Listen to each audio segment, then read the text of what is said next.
Abre tu curiosidad y dale paso a la reflexión y al conocimiento de la mano de especialistas y científicos. Bienvenidos al espacio de la divulgación, la tecnología y la innovación. UJAT Conciencia, en Radio UJAT. Iniciamos. Hola amigos, ¿cómo están? Qué gusto saludarles nuevamente a través de Radio UJAT 96.1 de FM y también en plataformas digitales de Ciencia y Tecnología UJAT. Esto es UJAT Conciencia. Qué gusto saludarles nuevamente porque tenemos muy buena información y como saben, pues siempre tenemos invitados de lujo que son profesores e investigadores adscritos a nuestra universidad y siempre contamos con el respaldo de ellos para poder llevar un tema muy interesante en cada episodio. Y en esta ocasión no podía ser la excepción y por ello nos acompaña aquí la doctora Georgina Vargas Simón, quien es profesora e investigadora de la División Académica de Ciencias Biológicas. Doctora, pues qué gusto que nos pueda acompañar pues a la virtualidad otra vez, ¿no? ¿Cómo se encuentra? Muchas gracias por la invitación. Bueno, fue comisión, pero me alegra mucho que pueda yo participar, sobre todo porque es importante informar a la comunidad sobre los avances que se tienen en cada proyecto de investigación. Me pareció una idea muy buena. Bueno, invitación, comisión, al fin de cuentas lo que buscamos es que ustedes puedan transmitirnos su información, claro, y que todos tengamos ese saborcito de lo que están haciendo en la DACBIOL, ¿no? Muchísimas gracias, doctora. Voy a leer su semblanza para que la conozcamos un poquito más, porque tiene una amplia trayectoria, originaria de la Ciudad de México, quien es profesor investigador adscrito a la DACBIOL desde 1986, especialista en fisiología y propagación vegetal, particularmente en manejo y conservación de germoplasma vegetal, ingeniera agrícola por la Facultad de Estudios Superiores Cuautitlán de la UNAM, con maestría en ciencias agrícolas por el Colegio de Posgraduados y doctorado por la Universidad de Valladolid, esto en España, en conservación y manejo sostenible de sistemas forestales. Asimismo, es investigador nacional nivel 1 y miembro del Sistema Estatal de Investigadores, profesora con perfil deseable del Programa para el Desarrollo Profesional Docente y como autor y coautor ha publicado los libros Frutales Tropicales de Tabasco, Cercos Vivos en Inca Quiniquil, Árbol Multiuso, entre otros, y 2 capítulos de libros sobre especies frutales nativas y, por ejemplo, también el chinín, ¿no?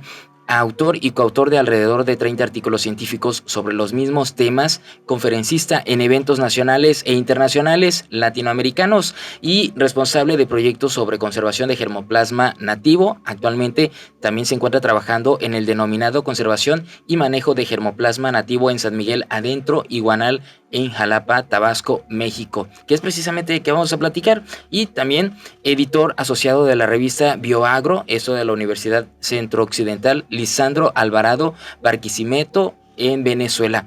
Doctora, pues es una amplia trayectoria, nos llena de mucho gusto que podamos platicar con usted, porque pues hablamos de conservación de germoplasma y pues se escucha muy interesante. ¿Puede platicarnos un poco de esto? Y nuevamente bienvenida. Sí, claro. Vamos a comenzar por la definición, ¿no? O sea, ¿qué es eso de germoplasma? Bueno, en vegetales, el germoplasma viene siendo la semilla en sí. ¿Por qué la semilla? Porque la semilla es un órgano que es resultado de la reproducción sexual. Entonces, toda la información de papá árbol y mamá árbol están contenidas en esa semillita, en una estructura que a veces es muy pequeña, sin embargo, bueno, tiene una información genética tremendamente grande. En las semillas se encuentran la información contenida de las características genéticas y morfológicas de la nueva planta que va a ser una vez que germina. Entonces, que si va a tener flores rojas, va a tener flores blancas, hojas simples, hojas compuestas, alargadas, cortas, etcétera, todo está contenido en ese microchip que es la semilla. Entonces, por eso es tan importante. Ahora, Entonces, ese conjunto de semillas, pues es el germoplasma de X especie. El asunto y la preocupación que nosotros tenemos, bueno, y particularmente yo, es el hecho de que estamos perdiendo una tremenda cantidad de especies vegetales, sobre todo arbóreas. Yo particularmente me dedico a trabajar con especies forestales, ya sea árboles que sean usados como frutos o usados como madera o que tenga alguna otra utilidad, ¿sí? Entonces, como que estamos olvidándonos de estas especies por tratar de acrecentar la economía, que también es válido, y tener monocultivos e importar especies que no están así como que eh, tan habituadas al ecosistema, al ambiente que nosotros tenemos tropical. Entonces, estas especies que nosotros tenemos como nativas, pues se han originado en nuestro territorio y han estado ahí desde hace cientos de años, ¿no? Por no exagerar miles, pero han estado mucho tiempo. Entonces, tenemos que conservarlas porque realmente estamos perdiendo muchas.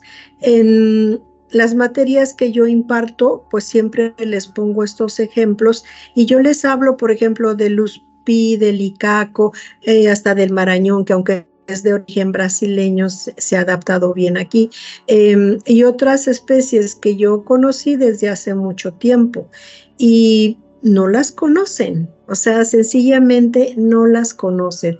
Entonces, pues estamos, como bien dicen, estamos perdiendo especies que ni siquiera conocemos. Entonces, por ello es que me he interesado en trabajar particularmente con este tipo de especies. Y fíjese la relevancia de también preservar todo ese conocimiento que lamentablemente se va perdiendo, como dice usted, pues crecimiento poblacional. El urbanismo también está haciendo parte de esta misma pérdida. Y pues también hablaba, doctora, de las especies nativas que tenemos. ¿Cuáles se han ido perdiendo en el estado de Tabasco hasta estos momentos? Bueno, tenemos bastantes y hay algunas que están ya protegidas. Hay una lista y una normativa que se llama NOM 059 que editó Semarnat.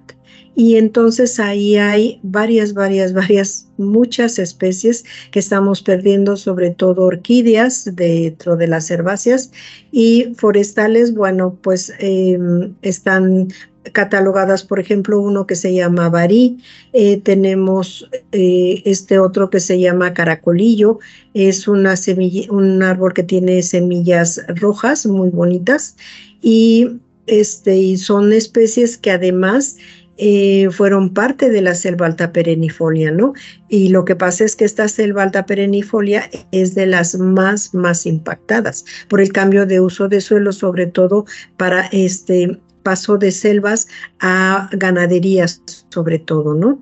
Entonces, y además es un problema en el caso de los ganaderos que no quieren que se incluyan ningún árbol dentro de sus praderas y ve uno si hay, por ejemplo, un árbol que se llama pitch o un samán que tiene una sombra muy extendida y ahí están concentradas todas las pobres vacas, si hay un solo árbol, porque no hay ninguna otra sombra más. Entonces, también se debe de cambiar ya la mentalidad de que esto produce un impacto muy alto sobre el ambiente y ya lo estamos viendo con la elevación de las temperaturas, ¿no? Entonces, si no sembramos árboles, si no plantamos árboles, pues hasta acá llegó la humanidad. Ese es el mensaje principal, ¿no? Sembrar árboles. Desde la DACBIOL, ¿qué están haciendo también? ¿Qué mensajes promueven aparte de este? Bueno, le hemos tenido eventos, por ejemplo, ahorita próximamente vamos a tener un simposio de tópicos biológicos que se hace año con año y ahí es donde se difunde todos los resultados de las investigaciones que se hacen. También en el día los bosques, también se hizo un evento, se habló también de restauración, entonces se han hecho cosas pequeñas, ¿no? Entonces, nosotros somos 4 profesores que ahorita estamos integrados en el proyecto que ya no salimos de la división académica y nos fuimos aquí a Jalapa a 2 comunidades. Ah, bueno, hablando de eso, el nombre del programa es, ¿no? Conservación de germoplasma en Jalapa. Platíquenos, ¿cómo les ha ido ahí también? Bueno, vamos a pasar a comentar sobre el otro detalle que también es sumamente importante. Sucede que en el mundo de las semillas hay muchas semillas que pueden conservarse a temperaturas muy bajas, por ejemplo, en refrigeración. Podemos conservarlas a 4 grados Celsius o un poco menos, a menos 4 grados Celsius, y se conservan por mucho tiempo. Y aparte, a esas semillas se les puede bajar el contenido de humedad. Entonces, esas semillas se les denomina ortodoxas y su origen generalmente es de origen templado, de clima templado. ¿Qué sucede con las especies de clima tropical? Pues ellas están acostumbradas a temperaturas altas y además a condiciones de humedad muy altas. Esas semillas, desgraciadamente, pierden viabilidad muy rápidamente. El ejemplo más claro, y es el que yo ya he corroborado, es el del macuilis. El macuilis es una semillita que tiene unas alitas y que esa es su forma de propagarse. Y entonces, pero no tiene prácticamente reservas.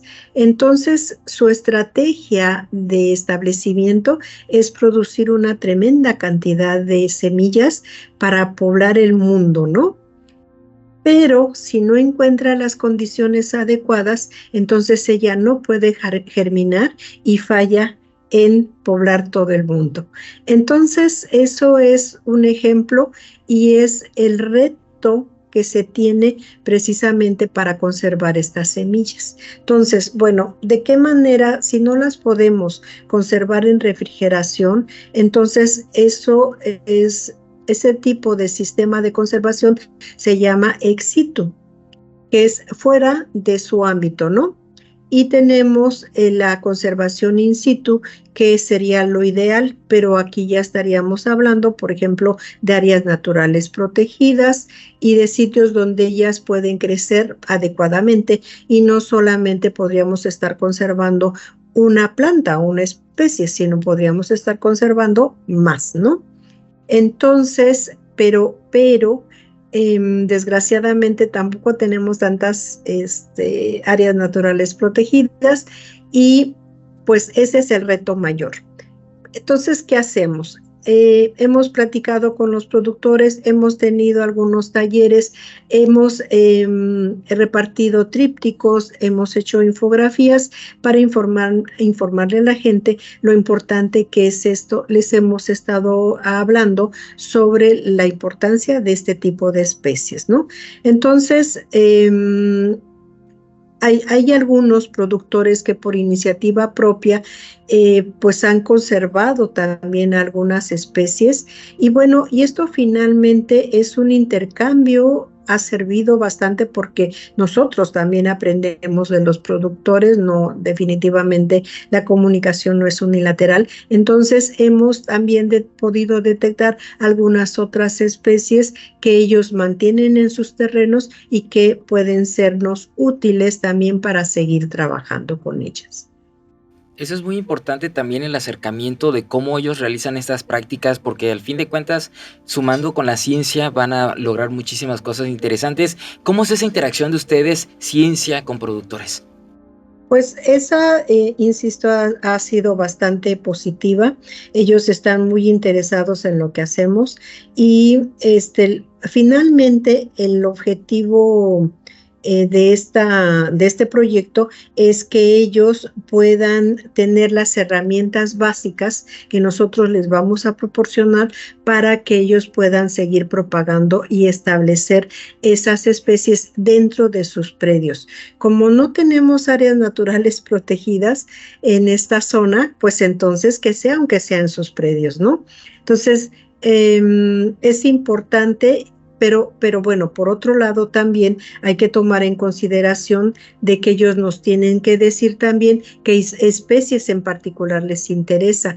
Finalmente ellos conocen sus zonas, conocen sus especies también, y entonces lo que necesitamos es interactuar y ponernos de acuerdo para ver qué especies son las que a ellos les interesan, ¿no?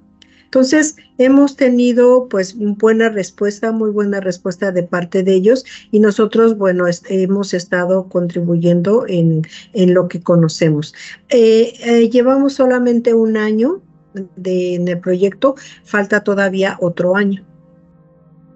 Sí, pero bueno, usted ya lleva un amplio recorrido conociendo las especies. ¿Qué especies son las que también ahí encontraron que están cuidando y preservando los productores? Bueno, de las cosas más interesantes es lo de zapote de agua. Sucede que en la zona del Guanal, sobre todo, estamos trabajando en dos comunidades, San Miguel el Alto y Guanal. Sucede que la zona de Guanal es mucho más inundable. Entonces ahí solamente vamos a encontrar sobre todo especies que resistan periodos de inundación, y una de estas es zapote de agua. Entonces ahí pues también hemos tenido contacto con la gente, los técnicos de Sembrando Vida, y entonces ellos nos han estado pues dando ciertos tips. Y en el caso del zapote de agua, tiene unos frutos grandes que por eso le llaman zapote, ¿no? Porque se parece al zapote de acá, el zapote mamey, pero lo que tú abres y lo único que contiene son semillas. Entonces, por ahí encontraron que las semillas se comen. Y ya después, haciendo la investigación pertinente, se ha visto los trabajos más relevantes de esto, viene siendo Brasil. Nosotros no nos habíamos percatado de este pequeño detalle, y ya se está haciendo junto con uno de los profesores integrantes del proyecto. Él está haciendo harina de semillas de zapote de agua. Esas semillas en las zonas donde se ha realizado más investigación, han detectado que tiene más o menos entre 12 y 17% de contenido de proteínas. Entonces, en eso estamos, en ese proceso. El maestro ya fue también a la comunidad.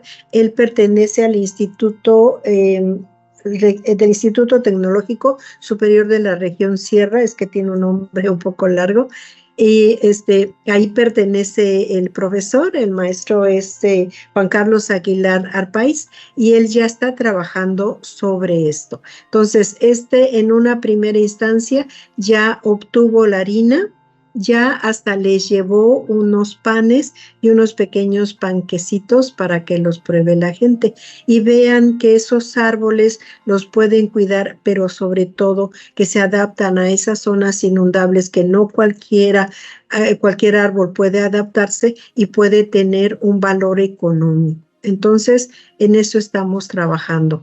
Y bueno, sería interesante que ojalá se le pudiera entrevistar también al maestro Juan Carlos para que él diera más información sobre esto, porque él es especialista en alimentos, ¿no?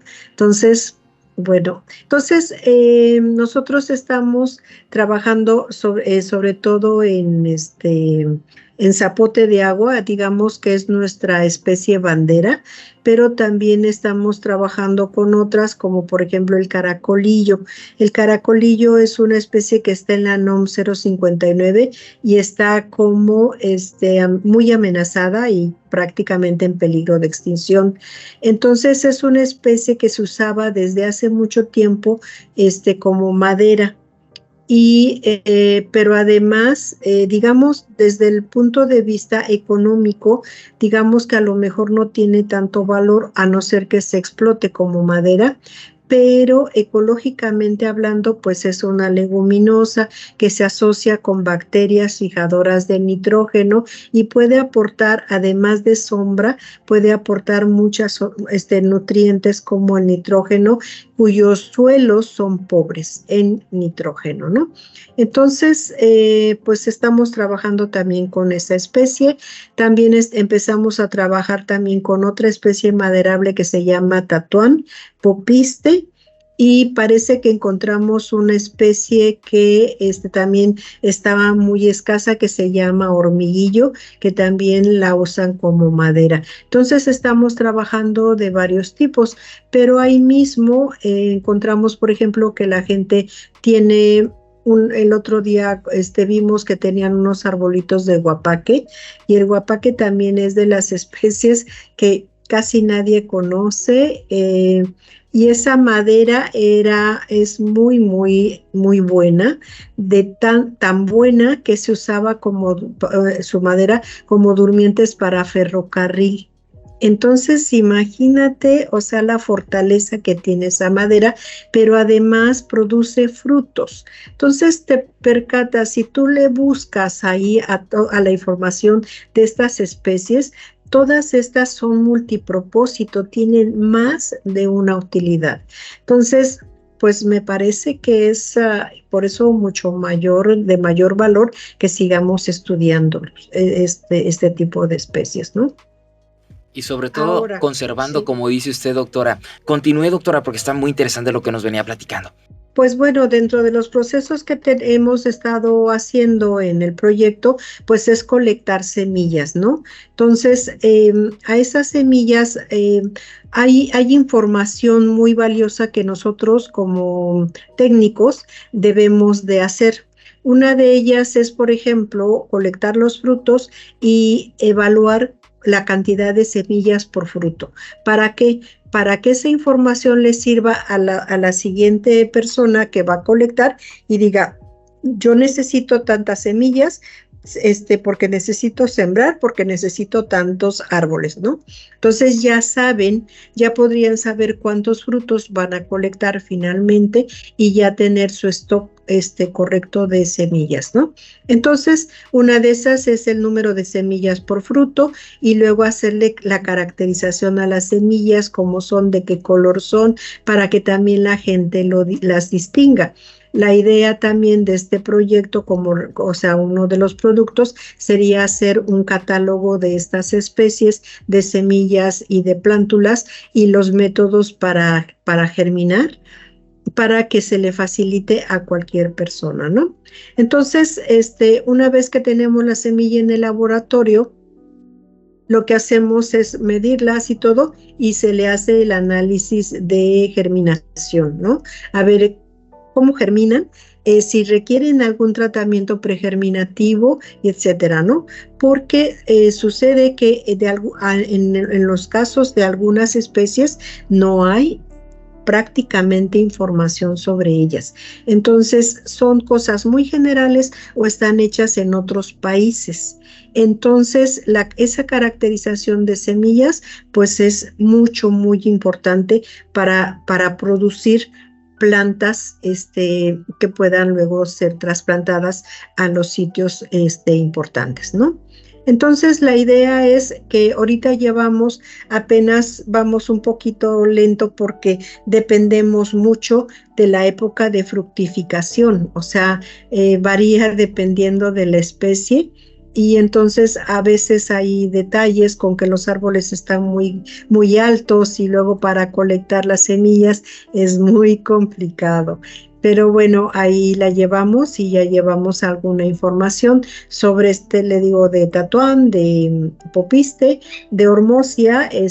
Yo he trabajado bastante sobre hormosia, ya tengo datos, artículos científicos sobre hormosia. Y ahorita todavía vamos a hacer otro experimento para ver qué tan bien podemos conservarlas durante cierto tiempo y que las personas puedan tener su stock de semillas para poderlas germinar, ¿no? En algún momento. Doctora, también algo interesante, usted nos mencionaba hace un momento sobre el macuilí. Normalmente es una o dos floraciones, ¿no? Recientemente acabamos de ver una floración que parece fuera de lo normal. ¿A qué se debe? ¿También parte de estos estudios se puede revelar?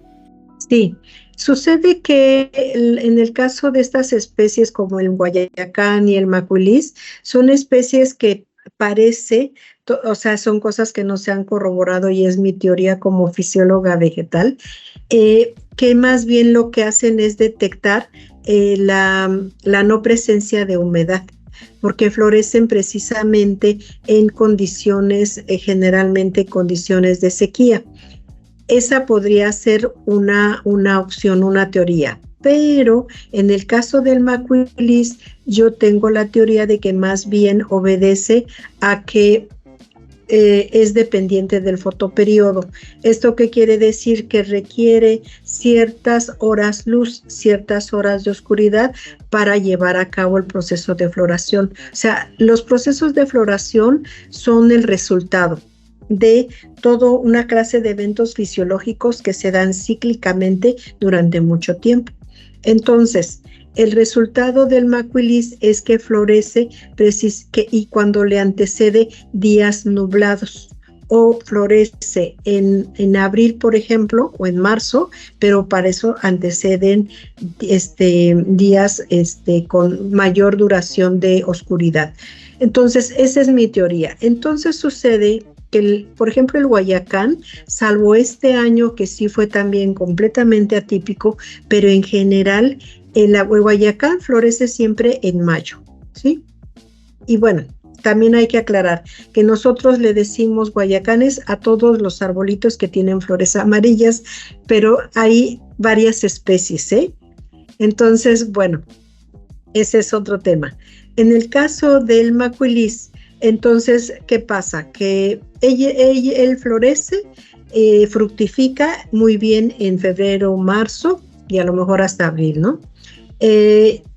Todo bien, pero ¿qué pasa? Que entonces hay otra época que tiene ciertas condiciones ambientales que favorece una nueva floración. Pero ¿qué sucede ahí? Generalmente cuando esto pasa en tiempos diferentes, en ese tiempo particular donde llega a florecer, llega una temporada de ventarrón o llega una temporada de lluvia y entonces el amarre del fruto no se puede dar. Entonces florece, una fea palabra sería inútilmente, ¿sí? O sea, sí florece, pero no llega a amarrar el fruto. Entonces, esa floración es una respuesta a que almacenó toda una energía durante cierto tiempo y esa energía la canaliza precisamente para la floración y la fructificación, porque es la tarea de los organismos vivos, ¿no? De reproducirse y morir, ¿no? Entonces, en ese sentido, pues pobres macuilis, o sea, obedece su sistema fisiológico, pero no hay éxito ya en su floración ni en su fructificación. Mire, qué interesante y todo lo que se puede obtener a través de estos estudios, ¿no?, que usted realiza. Sí. Y algo también que nos platicaba es la parte de la captura de carbono que realiza, ¿no? Platíquenos, doctora. Sí, bueno, también dentro del proyecto está la inquietud de medir lo que vendría siendo captura de carbono.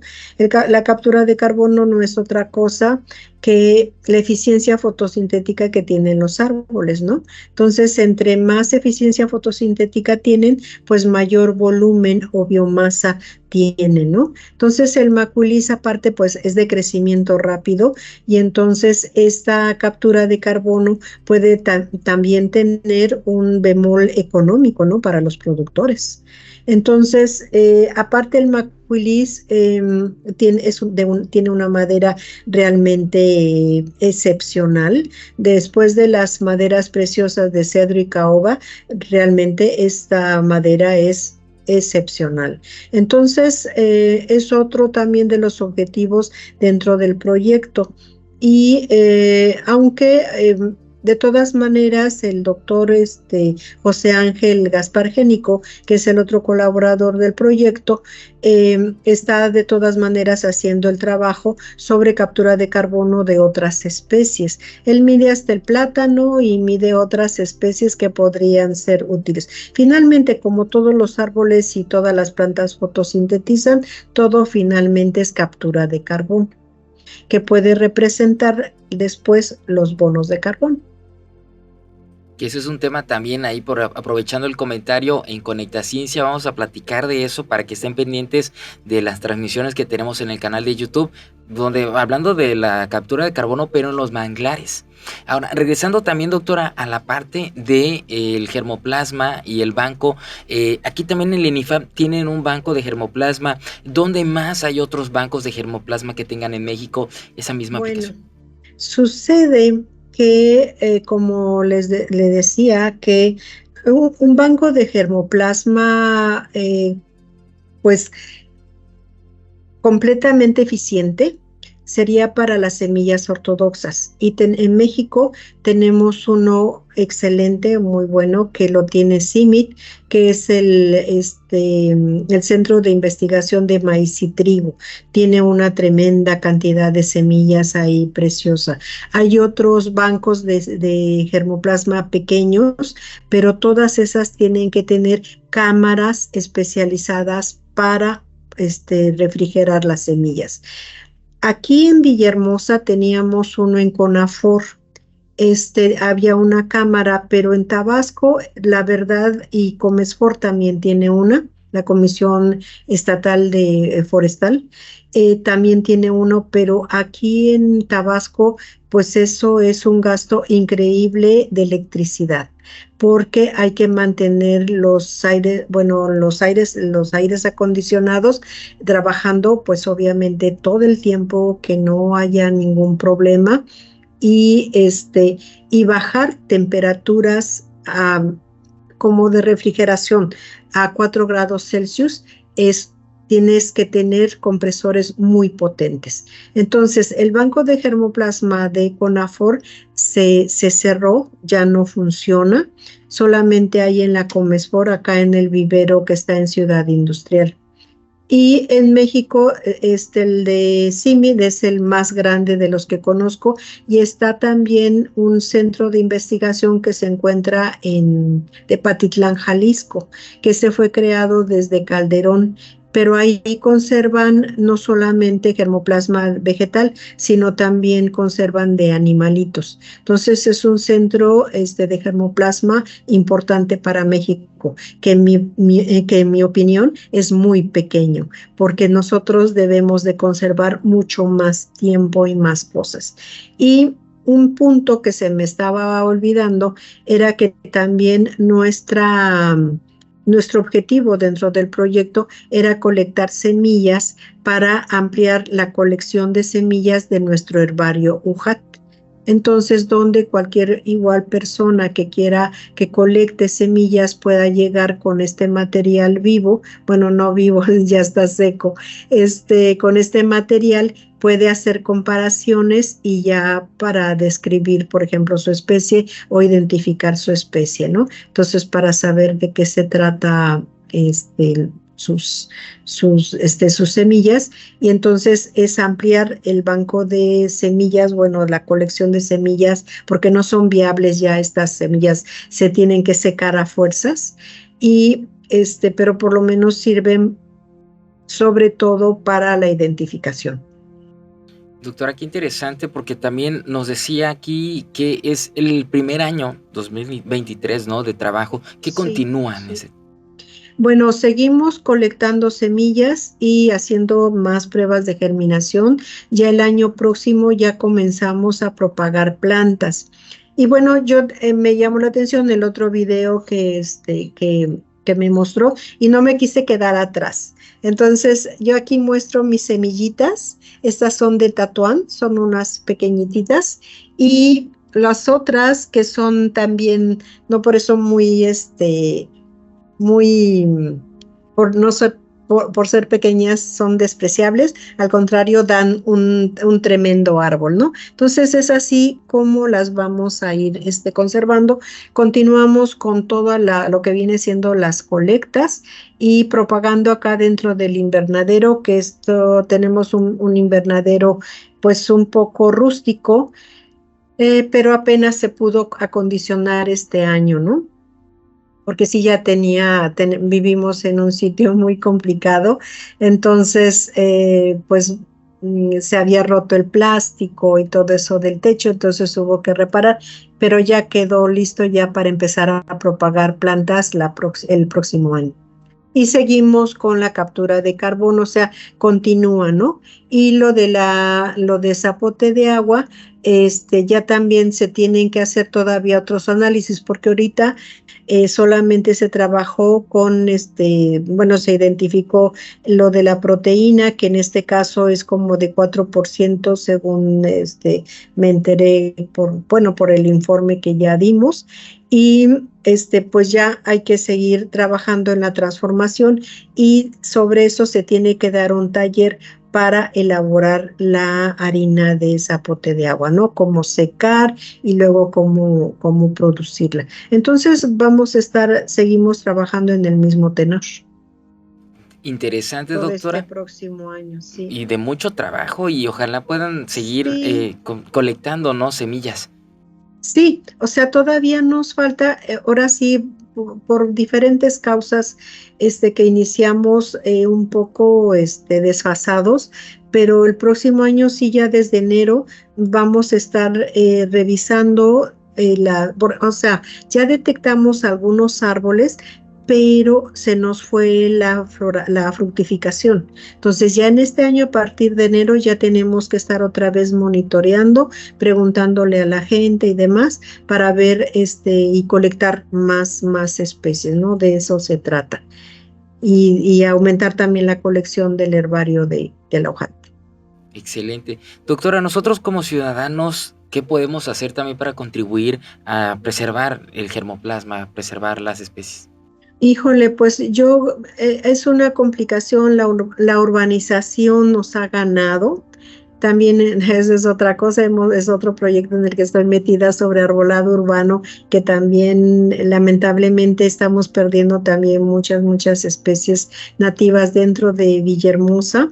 Nuestros árboles que están, por ejemplo, en Paseo Tabasco de Macuilis y Guayacán, ya son un poco viejos, en algún momento ya tienen que sustituirse y pues la idea es que la gente pues atienda a este tipo de información y que pregunte, que se acerque a la división académica y que si tiene dudas sobre alguna especie en particular, si es nativa o es introducida y de qué forma la puede plantar, ¿no? Entonces, ojalá podamos hacer conciencia de la conservación de estas especies que, bueno, formaron parte de nuestro entorno y que aquí en la ciudad hemos perdido también mucha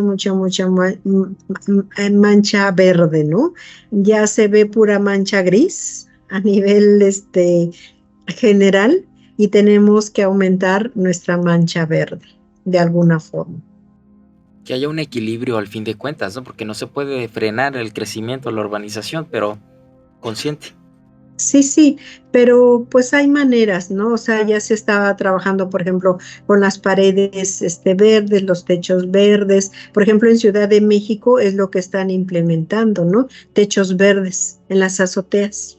Entonces, de alguna forma, y aquí, por ejemplo, no hay reglamentaciones, por ejemplo, en los centros comerciales, donde es puro concreto para los estacionamientos y no hay ni siquiera sombra ni para los autos ni para nadie, ¿no?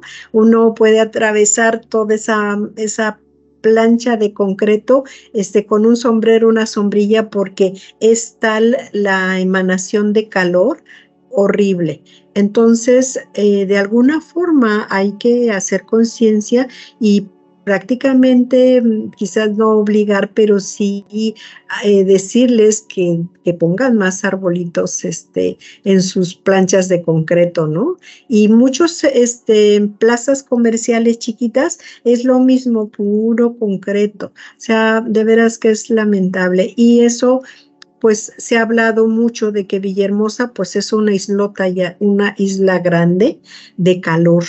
Entonces es absurdo que hacia el interior el aire acondicionado proporcione aire fresco y en el exterior proporciona aire caliente. Entonces todo ese aire caliente calienta el ambiente.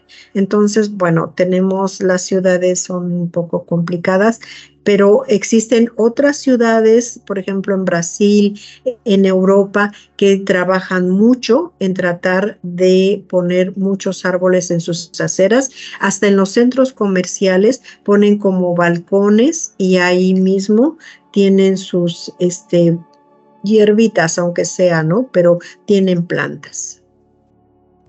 Sí, pues qué interesante mensaje, doctora, también haciendo un llamado a todas las partes correspondientes, ciudadanos, estamos Sí. dispuestos, yo creo, y pues también, ¿no? La ciencia ahí va a estar siempre defendiendo todo este tipo de temas.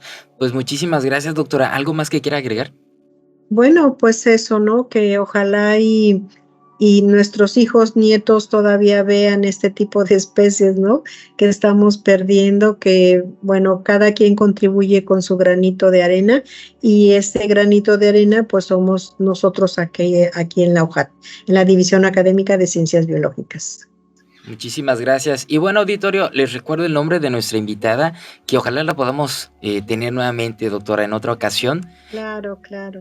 La doctora Georgina Vargas Simón, profesora e investigadora de la DACBIOL UJAT, hablándonos sobre conservación de germoplasma en Jalapa, Tabasco, y otros temas más que tendríamos de dónde hablar, ¿no, doctora? Sí, cómo no, sobre vegetales estoy disponible.